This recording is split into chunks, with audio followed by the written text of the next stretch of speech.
వైఎస్ఆర్ జిల్లా కాజీపేట అగ్రహారంలో కీర్తన అనే విద్యార్థినిని ఆవుల వెంకటేష్ అనే వ్యక్తి గొంతు కోసి చంపాడు. ఇంటికి వచ్చిన కీర్తన తండ్రి రక్తపు మడుగులో ఉన్న కూతురిని తీసుకుని కడప తీసుకువెళ్లే క్రమంలో తుది శ్వాస విడిచిందామె. తమకు న్యాయం చేయాలని కీర్తన కుటుంబ సభ్యులు కన్నీరు మున్నీరుగా విలపించారు. ప్రేమోన్మాది చేతిలో ఓ బాలిక దారుణ హత్యకు గురైంది. ఈ దుర్ఘటన వైఎస్ఆర్ కడప జిల్లా కాజీపేట మండలంలో జరిగింది.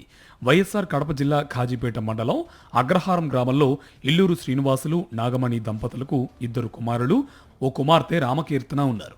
శుక్రవారం ఉదయం కీర్తన తండ్రి శ్రీనివాసులు తన పెద్ద కుమారునితో కలిసి మైదుకూరుకు జీవాల కొనుగోలుకు వెళ్లారు. తల్లి నాగమణి కూలీ పనులకు వెళ్లారు. దీంతో కీర్తన ఒంటరిగా ఇంటి వద్ద ఉండడంతో ఆంజనేయ కొట్టాలు గ్రామానికి చెందిన ఆవుల వెంకటేష్ వచ్చి కొడవలతో గొంతు కోసి పరారయ్యాడు. ఆ తర్వాత ఇంటికి వచ్చిన తండ్రి, అతడి పెద్ద కుమారుడు రక్తపు మడుగులో పడి ఉన్న రామకీర్తనను చూసి దిగ్భ్రాంతికి గురయ్యారు. అప్పటికీ రామకీర్తన మాట్లాడుతుండటంతో విషయం తెలుసుకుని పోలీసులకు సమాచారం ఇచ్చారు.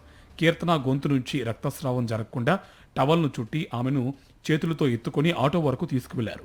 అనంతరం కడపకు తీసుకువెళ్తూ ఉండగా హైవేపైకి రాగానే 108 ఎదురవడంతో అందులో కడప రిమ్స్కు తరలించారు. అప్పటికే బాలిక మృతి చెందడంతో కుటుంబ సభ్యులు శోకసంద్రంలో మునిగిపోయారు. ఆవుల వెంకటేష్ 2 ఏళ్ల నుంచి ప్రేమ పేరుతో రామకీర్తన వెంటపడుతున్నాడు. ప్రేమించాలని వేధిస్తున్నాడు. పలుమార్లు బాలిక తండ్రితో మీ కూతురు ఇతరులతో ఫోన్ మాట్లాడుతోందంటూ ఫిర్యాదు చేశాడు. దీనికి ఆమె సంగతి నేను చూసుకుంటాం, నీవు కలగజేసుకోవద్దని శ్రీనివాసులు వార్నింగ్ కూడా ఇచ్చాడు. ఈ నేపథ్యంలో రామకీర్తనపై కక్ష పెంచుకున్న వెంకటేష్ శుక్రవారం ఉదయం ఆమెతో ఫోన్ మాట్లాడే ప్రయత్నం చేశాడు.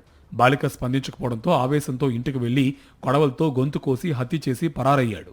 బాలిక హత్యతో శ్రీనివాసులు బంధువులు, గ్రామస్తులు కోపోద్రిక్తులయ్యారు. కాజీపేట పోలీస్ స్టేషన్కు తరలివచ్చి నిందితుడిని వెంటనే అరెస్ట్ చేయాలని నిర్ణయించారు. పోలీసులతో వాగ్వాదానికి దిగారు. సుమారు 3 గంటల పాటు జాతీయ రహదారిపై ధర్నా చేశారు.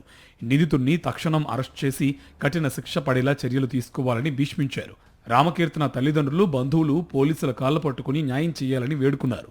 నిందితుడిని అరెస్ట్ చేసి తప్పకుండా న్యాయం చేస్తామని దిశ డీఎస్పీ బాలస్వామిరెడ్డి హామీ ఇవ్వడంతో బాధితులు శాంతించారు. విద్యార్థిని కీర్తనను ప్రేమోన్మాది దారుణంగా గొంతు కోసి హత్య చేసిన ఘటనపై వైఎస్ఆర్సీపీ అధ్యక్షుడు, మాజీ ముఖ్యమంత్రి వైఎస్ జగన్మోహన్ రెడ్డి తీవ్ర దిగ్భ్రాంతి వ్యక్తం చేశారు. ఆసుపత్రికి తరలిస్తూ ఉండగా మార్గం మధ్యలోనే ప్రాణాలు కోల్పోవడం విషాదకరమన్నారు. మహిళలపై ఇలాంటి దాడులను ఎట్టి పరిస్థితుల్లోనూ క్షమించరాదన్నారు. రాష్ట్రంలో మహిళలపై దాడులు, హత్యలు పెరుగుతున్నా ప్రభుత్వం చర్యలు తీసుకోవడం లేదని మండిపడ్డారు. టీడీపీ పాలనలో మహిళలకు భద్రత కరువైందని, చట్ట వ్యవస్థపై నేరస్తులకు ఎలాంటి భయం లేకుండా పోయిందని ఆగ్రహం వ్యక్తం చేశారు.